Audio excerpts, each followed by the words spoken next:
반갑습니다. 우리 세종자매가 우리 결혼을 앞두고 또 한국에서 또 아버지를 만나려 이렇게 왔습니다. 환영하고 반갑습니다. 우리 옆에 계신 분들에게 한번 이렇게 인사할까요? 당신은 하나님의 소유입니다. 당신은 하나님의 소유입니다. 네, 우리는 하나님의 소유된 백성이요, 하나님의 자녀들입니다. 우리 한번 좌우에 계신 분들뿐만 아니라 앞뒤로 한번 고백합시다. 당신은 하나님의 자녀입니다. 하나님의 자녀입니다. 그렇습니다. 그렇습니다. 우리는 하나님의 자녀요. 하나님의 자녀는 주님을 닮아가고 주님을 따르는 자들입니다. 우리가 주님을 따르는 길을 십자가의 길, 자기 부정의 길, 그렇게 말합니다. 내 의가 아니라 하나님의 의, 주님의 의, 예수 그리스도, 바로 하나님의 의가 나타났으니 그분은 예수 그리스도시다. 예수 그리스도의 십자가가 하나님의 의라고 로마서 1장 16절 17절에 말씀하고 계시는데, 그 주님께서 보여주신 그 십자가의 길을 따르는 것이 바로 우리의 길이요, 또 주님을 닮아가는 것이 성도의 삶입니다. 그래서 오늘 본문 마태복음 16장 24절에는 이렇게 말씀하고 있습니다. 누구든지 나를 따라오려거든 자기를 부인하고 자기 십자가를 지고 나를 따를 것이니라. 아멘. 오늘은 이 십자가의 길, 주님을 따르는 길, 바로 자기 부정과 하나님의 구원의 의를 높이는 그 길에 대해서 함께 말씀을 통해 은혜 나누려고 합니다. 제가 두 가지 책을 한번 소개해 드리려고 하는데요. 순교자 본 회퍼 목사님, 독일 분이십니다. 1945년 해방을 불과 얼마 앞두지 않고 교수형으로 생을 마감하신 우리 개신교의 순교자라고 캐톨릭에서도 인정받고 있는 그런 목사님이 지으신 책인데요. 한국어로는 이렇게 번역되어 있습니다. 성도의 공동생활. 그런데 이제 원제는 영어로 이제 Life Together이라는 책. 참 은혜가 많이 되는 그런 책입니다. 두 번째 책은 The Cost of Discipleship. 한국어로는 나를 따르라 이렇게 번역되어 있습니다. 그런데 원제는 그러니까 제자도의 대가, 제자도의 가치, 이렇게 번역할 수 있을 것 같습니다. 한국에는 나를 따르라 이렇게 번역되어 있습니다. 이 나를 따르라, 이 제자도의 가치, 대가라는 이 책에 보면 사도 베드로에 관하여 얘기하고 있습니다. 예수님이 나를 따르라 그렇게 말씀하셨어요. 그래서 우리가 주님을 따라갑니다. 사실 베드로의 삶인 것 같지만 오늘을 살아가는 우리 성도의 삶이라는 거예요. 다음 장면을 한번 보여주십시오. 이 디트리 본 헤퍼 목사님은 39의 나이에 순교했습니다. 그런데 그는 목사님인데도 불구하고 히틀러를 암살하는 사회 정의를 위하여서 히틀러를 암살하는 그 계획을 세웠다가 그것에 이제 발각이 되어서 이제 베를린 형무소에서 교수형을 당해 죽습니다. 그런데 그가 남긴 아주 유명한 말이 있어요.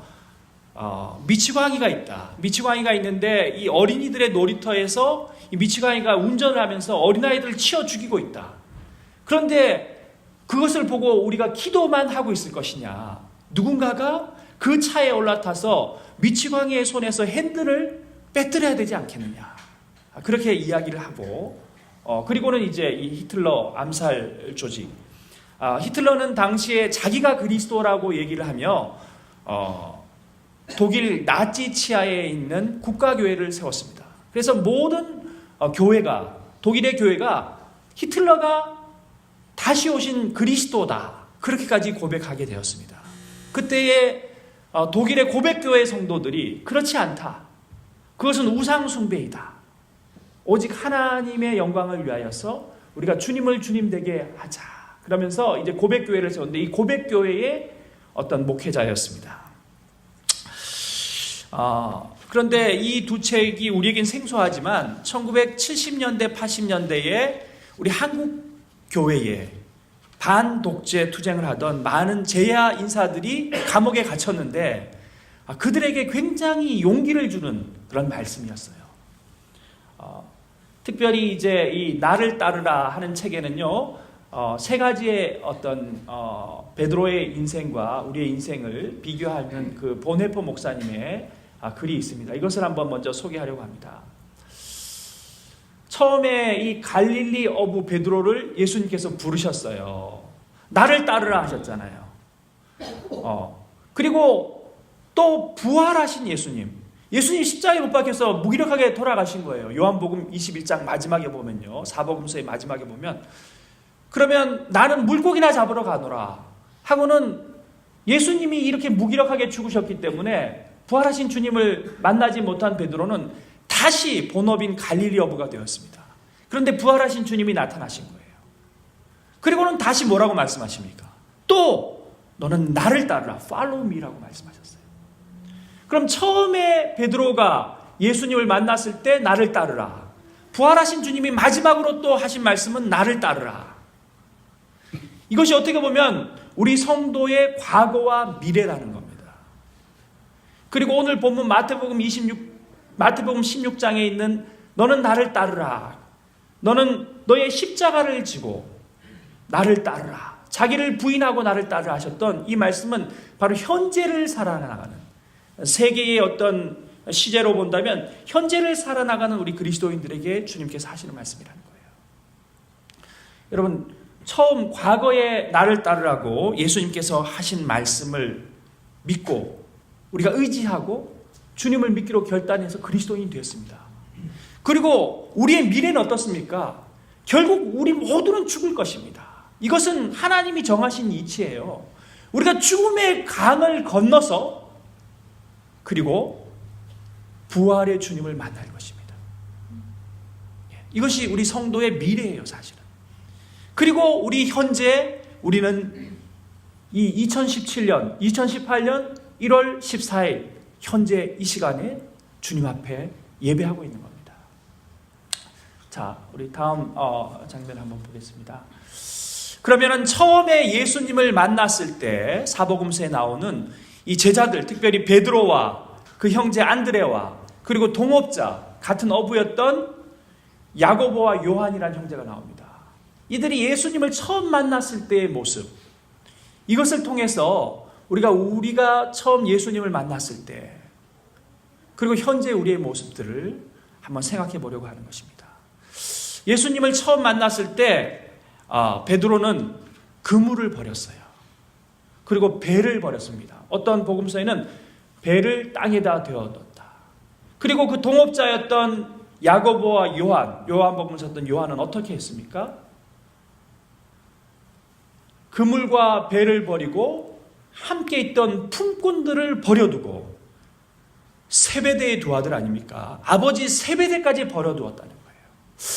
이 말씀을 읽으면서 저는 좀 윤리적으로 처음 제가 신학을 공부하고 할 때 참 고민이 많이 되었습니다. 아버지를 버릴 수 있을 것인가? 왜 아버지를 버렸다는 이 비윤리적인 말씀을 하고 계시는 것인가? 그런데 거기에 대한 해답들이 신학을 공부하던 여정 중에 풀렸습니다. 그것은 제가 이제 토론토 대학에서 박사과정을 공부하고 있을 때에 같이 공부하던 어떤 수녀님을 통하였었습니다.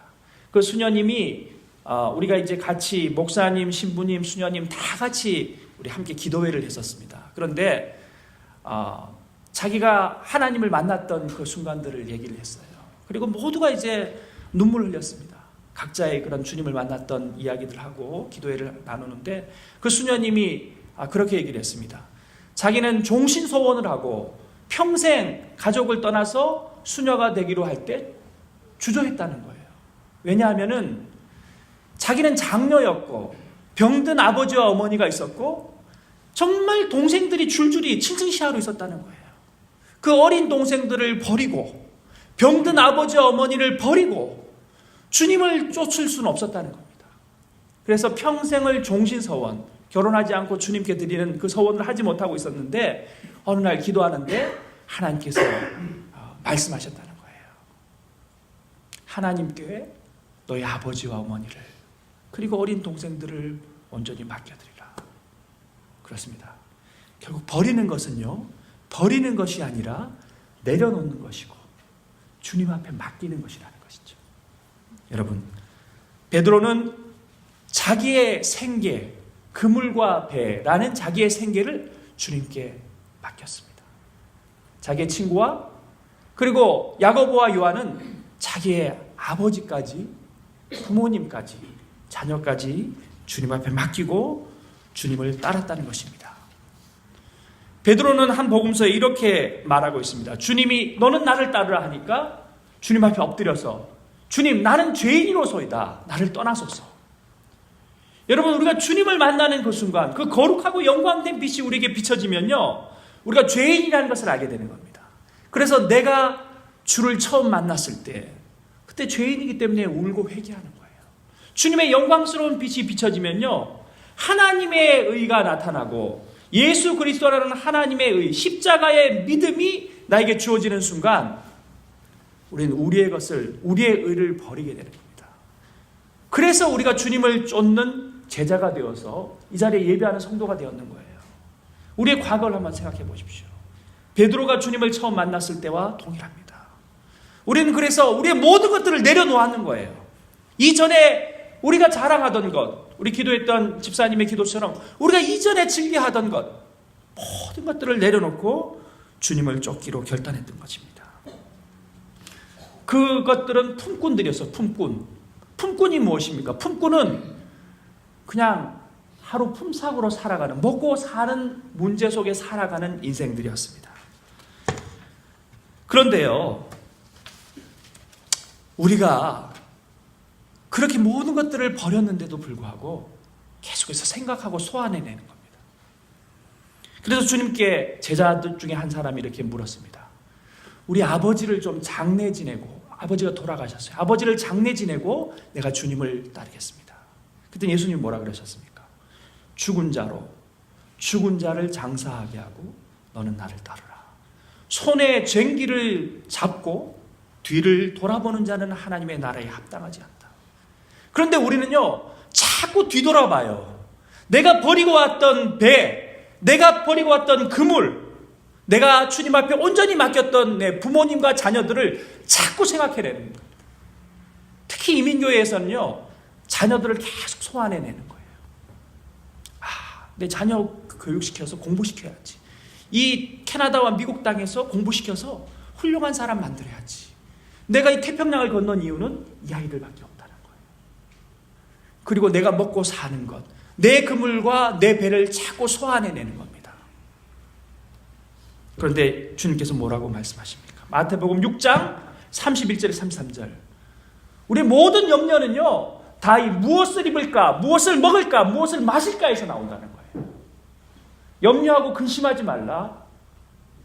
너희가 무엇을 먹어야 될지, 무엇을 마셔야 될지, 무엇을 입어야 될지 주님께서 아신다. 그리고 마태복음 6장 33절에 뭐라고 말씀하십니까? 먼저 너는 주님의 나라와 주님의 의를 구하라. 그리하면 이 모든 것들을 너에게 더하시리라. 주님이 이미 말씀하셨어요. 그렇지만 한번 곰곰이 생각해 보세요. 우리의 염려, 왜 우리가 불안하고 왜 우리가 근심합니까? 결국엔 우리가 먹고 마시고 입고 사는 건강과 먹는 것과 입는 것과 자녀 교육과 우리 부모님 복양하는 것과 우리 가족의 생계입니다. 결국엔 그 염려예요. 그 염려. 그런데 이것이 자기의라는 거예요. 자기의를 내려놓고 하나님의 의를 바라보라는 것입니다. 예수님의 제자들이 버린 것이 결국엔 그물과 배와 품꾼이 아니라, 아버지가 아니라 결국엔 자기의 의를 버렸다는 것입니다. 자기의 의를 버리고 주님을 따르는 것이 십자가의 길이요, 자기 부정의 길이요, 결국에 그것이 예수 그리스도의 나를 따르라 하셨던 그 명령에 순종하는 길이라는 것입니다. 여러분, 그래서 오늘 본문의 제목이, 오늘 설교의 제목이 자기 부정, 하나님의 의, 구원의 은혜입니다. 사실 우리는 주님의 뜻대로 산다고 하지만 내 의로 살아가는 경우가 너무나 많습니다. 목사님, 그렇지 않습니다. 저는 하나님의 일을 위해 모든 것들을 버리고 주님을 쫓고 있는 사람인데, 성도인데 왜 그렇게 섭섭하게 말씀하십니까? 여러분, 오늘 본문의 베드로는요, 우리가 생각하는 것처럼 불신자도 아니요, 예수님을 버린 사람도 아니요, 예수님의 제자 중에 수제자요, 예수님을 따르는 자요, 예수님을 믿는 자였습니다. 우리보다 신앙이 더 좋은 사람이었어요. 그런데 너는 나를 따르라. 오늘 본문을 좀 더 깊이 들어가 볼 필요가 있습니다. 마태복음 16장에는 위대한 고백이 나옵니다. 이 고백 위에 교회가 세워졌어요. 우리 성도, 오늘날 이 교회를 섬기고 있는, 이 교회에서 주를 섬기고 있는 우리 모두에게 주시는 말씀이라는 거예요. 어떤 일입니까? 가이사랴 빌립보 지방에 예수님께서 이르셨습니다. 그리고는 묻습니다. 사람들이 인자를 누구라 하느냐? 더러는 세례 요한이요, 더러는 엘리야요, 더러는 예레미야요, 선지자 중에 한 사람이라고 합니다. 그런 객관적인 대답 말고 주관적인 대답, 너는 나를 누구라 하느냐? 제자들에게 묻습니다. 그러자 사도 베드로가 이 교회가 세워지는 놀라운 고백을 합니다. 마태복음 16장 16절에 주는 그리스도시요 살아계신 하나님의 아들이십니다. 여러분, 우리 모두가요, 주는 그리스도시요 살아계신 하나님의 아들이십니다. 그리스도는 구원자라는 뜻이죠. 이 고백했기 때문에 교회에 나온 거예요. 그래서 우리가 성도예요, 여러분. 이 고백자의 고백 위에 예수님이 뭐라고 말씀하셨습니까? 이 반석 같은 고백 위에 페트라, 이 베드로의 고백 위에 교회를 세우겠다. 음부의 권세가 이것을 이기지 못하고 너희가 땅에서 매면 하늘에서도 매일 것이요 땅에서 풀면 하늘에서도 풀리리라. 이 놀라운 축복을 말씀하시며 성경에 교회라는 단어가 처음으로 나타납니다. 이 교회를 세우리니, 예수님의 교회, 내 교회를 세우리니 주님께서 말씀하셨어요. 교회의 주인은 예수님이라는 거예요. 베드로나 성도가 아니라 우리의 고백 위에 세워지는 주님의 교회가 세워진다는 것입니다. 그런데 교회사를 보면요, 계속해서 이 말씀을 부정하는 사단의 세력들이 있습니다.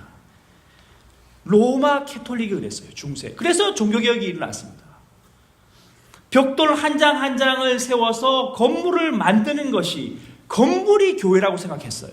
그래서 고딕 양식으로 하늘을 찌를 듯한 성 베드로 성당을 만들었습니다. 소피아 성당을 만들었습니다. 창세기 21장에 나오는 바벨탑과 똑같은 일이에요. 그런데 오늘 개혁해야 되는 개신교회, 개혁교회가 똑같은 일을 하고 있는 거예요. 여러분, 한국교회가 마찬가지입니다.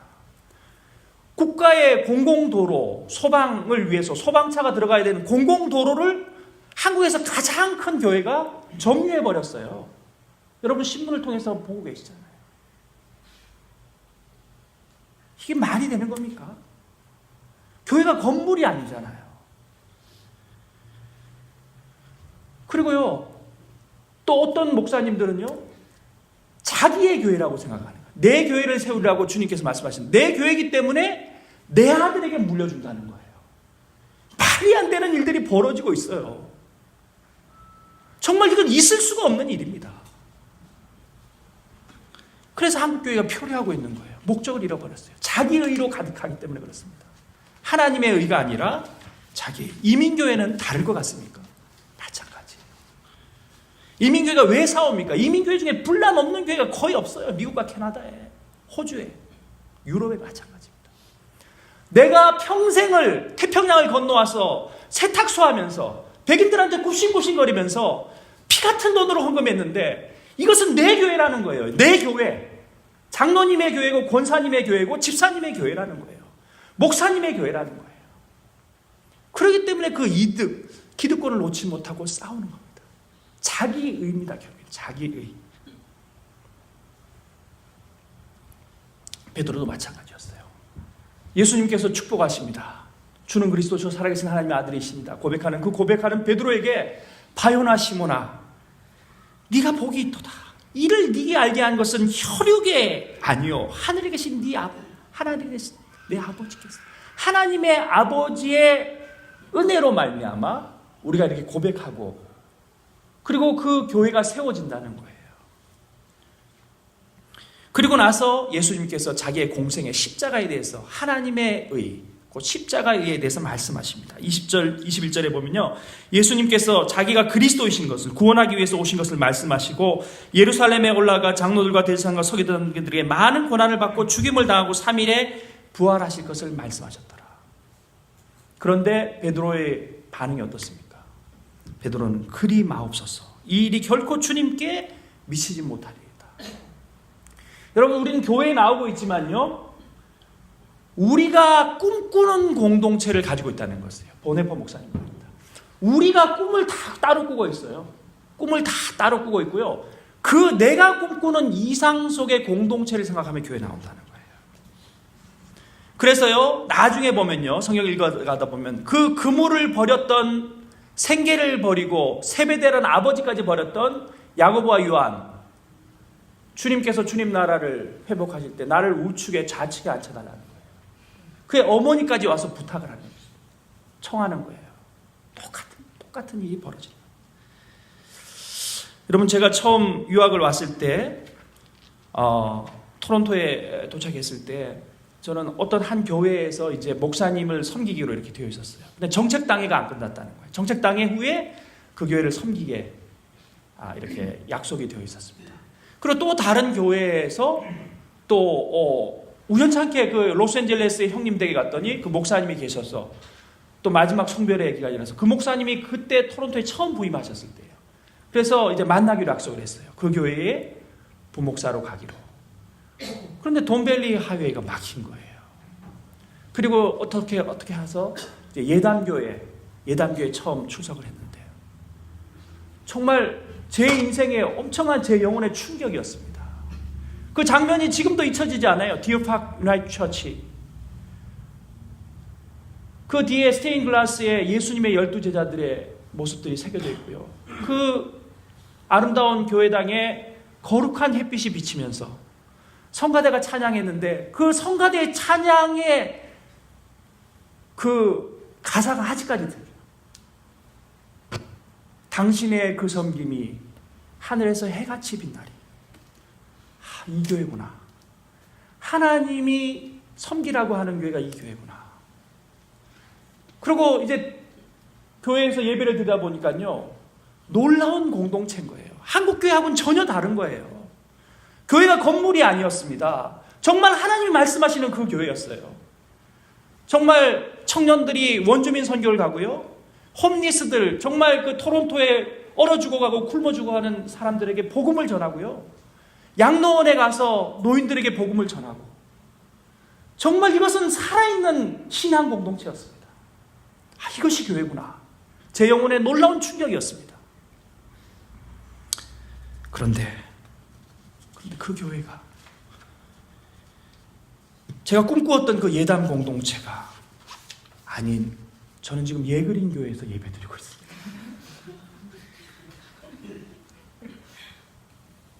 저도 목회자잖아요. 신학생이 될 때 꿈꾸었던 교회 공동체였습니다. 그래서 멜랜드에 미국에 갔습니다. 미국 장로교회 가서 정말 꿈꾸면서 눈물 흘리며 성도들과 신앙을 나누었습니다. 집사님, 권사님, 장로님, 제가 묻어드리겠습니다. 제가 뼈를 묻겠습니다. 집사님 장례는 제가 치러드리겠습니다. 그리고 3년 후에 2년 후에 제가 한국에 교수로 갔잖아요. 우리는 공동체를 꿈꿉니다. 그러나 그것은 already not yet, 아직 임하지 않는. 여러분, 그 때문에 우리가 자기 의 때문에, 내 의 때문에 결국에는 우리가 죄를 저지르게 되어 있습니다.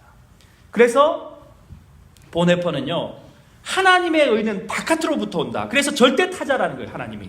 그래서 엑스트라노스, 바깥으로부터라는 뜻이에요. 그리고 다음 장면 한번 보여주세요. 피닌툼, 우리 인생, 이 한계를 가지고 살아나가는 이 한계적 인간은요, non capax, 하나님을 알지 못한다. 하나님을 포함하지 못한다. 인피니티, 무한하신 하나님을 알지 못한다는 거예요. 우리 인생은 그렇다는 겁니다.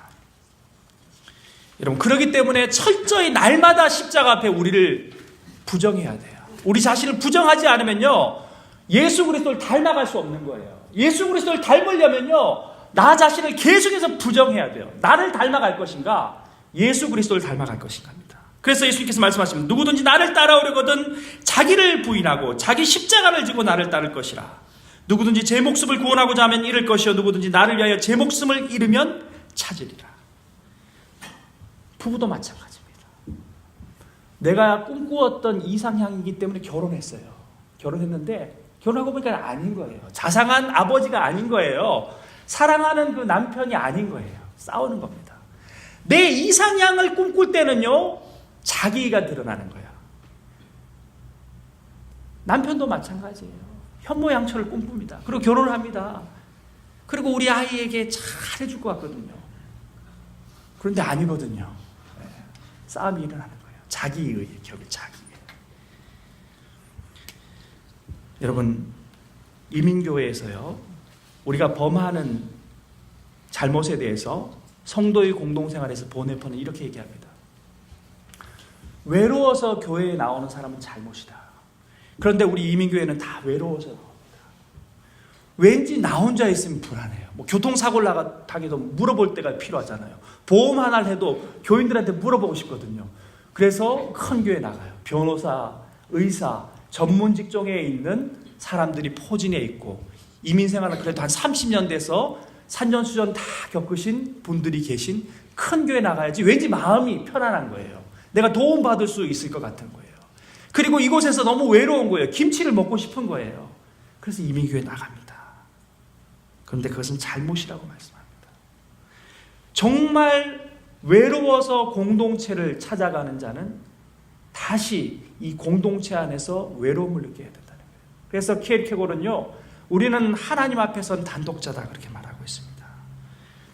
빈들에 선 요한에게 하나님의 말씀이 임했다고 성경이 말씀하고 있습니다. 우리 철저히 혼자예요.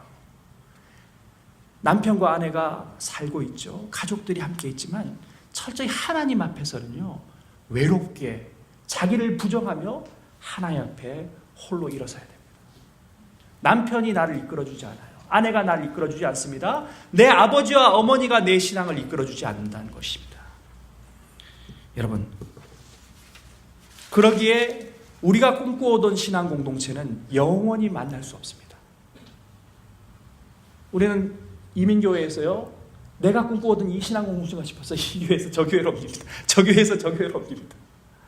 그런 공동체는 없다는 거예요. 없다는 거예요. 철저하게 이 공동체 안에서도 하나님 앞에 선 자기의 의를 깨트리고 오직 하나님의 의를 붙잡고 십자가 앞에 날마다 자기를 부정하는 그리스도인만이 있다는 것입니다. 그래서 영성신학에서 결국에는 예수 그리스도를 닮아가는 것, Union with God이 최고의 영성신학의 목표입니다. 우리 장로교회 신조도 마찬가지입니다. 영화, 글로리피케이션이 최고의 목표입니다. 그래서 이 땅 가운데 성화, 칭의 다음에 성화의 과정을 겪고 있다는 겁니다. 여러분, 우리가 자기를 부정하고 예수 그리스도를 닮아가야 됩니다. 그것이 우리 인생의 목표입니다. 발가락이 닮았다는 건 거짓입니다, 여러분. 예수 그리스도를 온전히 닮아가야 돼요. 그것이 제자의 길입니다. 지금은 희미하게 보입니다. 그러나 고린도전서 13장의 말씀처럼 온전히 나를 버리고 날마다 버리는 연습을 할 때에 그때 우리는 주님을 조금씩 닮아가는 사람일 것입니다.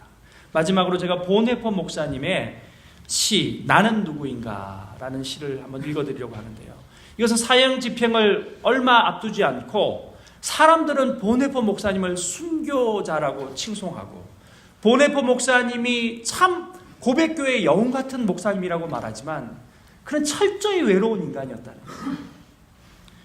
두려워 떨고 사형 집행일이 가까이 오면 올수록 두려워 떨고 겁을 내는 그런 39살의 한 인생이었다는 것입니다. 그의 시가 그것을 말씀해주고 있습니다. 나는 누구인가? 디트리 보네퍼. 나는 누구인가? 그들이 종종 나를 말하기를 나는 감방에서 걸어 나올 때 마치 왕이 자기의 성에서 걸어 나오듯 침착하고 활기차고 당당하다고 한다. 나는 누구인가? 그들이 종종 말하기를 나는 간수에게 말을 건넬 때 마치 내가 명령하는 권한이라도 있는 듯 자유롭고 다정하고 분명하다고 한다. 나는 누구인가? 그들이 또한 말하기를 나는 불행한 날들을 견디면서 마치 승리에 익숙한 자와 같이 평화롭고 미소 지으며 자연스럽다고 한다. 나는 정말 다른 이들이 말하는 그런 존재인가? 아니면 다만 나 자신이 알고 있는 자에 지나지 않은가? 새장에 갇힌 새처럼 불안하게 뭔가를 갈망하다 병이 들고 손들이 나의 목을 조르고 있는 듯 숨가쁘게 몸부림치고 빛깔과 꽃들과 새소리를 갈구하며 부드러운 말과 인간적인 친근함을 그리워하고 사소한 모욕에도 분노로 치를 떠는 그리고 위대한 사건들을 간절히 고대하고 저 멀리 있는 친구들을 그리워하다 힘없이 슬퍼하고 기도하고 생각하고 글 쓰는 일에 지치고 텅 빈 무기력하게 그 모든 것과 이별할 채비를 갖춘 그런 존재. 나는 누구인가? 이것인가 저것인가? 오늘은 이런 인간이고 내일은 다른 인간인가? 아니면 동시에 둘 다인가? 타인 앞에서는 위선자이고 자기 자신 앞에서는 경멸할 수밖에 없는 가련한 약자인가? 나는 누구인가? 이 고독한 물음이 나를 비웃는다. 하지만 내가 누구이든 하나님께서 아신다. 내가 주님의 것임을. 기도하겠습니다. 주님, 그렇습니다. 우리는 아무것도 알지 못합니다. 오직 우리가 주님의 것이라는 것 외에는 우리는 이 고달프고 외로운 길, 이 여정들을 완전히 알지 못합니다. 그러나 우리가 주님의 소유라는 것, 우리가 주님의 것이기에 주님께서 강하고 의로운 오른손으로 날마다 우리를 붙들고 계시다는 것을 알고 있습니다. 의에 줄이고 목마른 자는 배 부를 것이라 말씀하셨사오니 주님 목마릅니다. 의에 줄이고 고통 가운데 살아갑니다. 주여, 우리에게 기름을 부어주옵소서. 성령의 은혜를 부어주시옵소서. 2018년 새롭게 주신 이 한 해 우리의 가정들이, 우리의 교회들이 이 땅이 변화되는 놀라운 역사가 있게 하여 주시옵소서. 새날을 맞아, 새 달을 맞아 날마다 주님 앞에 나 자신의 옛 의들을 꿇어 복종시키고 십자가 앞에 주님을 따르는 길, 주님을 닮아가는 길을 걸어가게 하여 주시옵소서. 예수 그리스도의 이름으로 기도 올려옵나이다. 아멘. 목사님 말씀 감사합니다.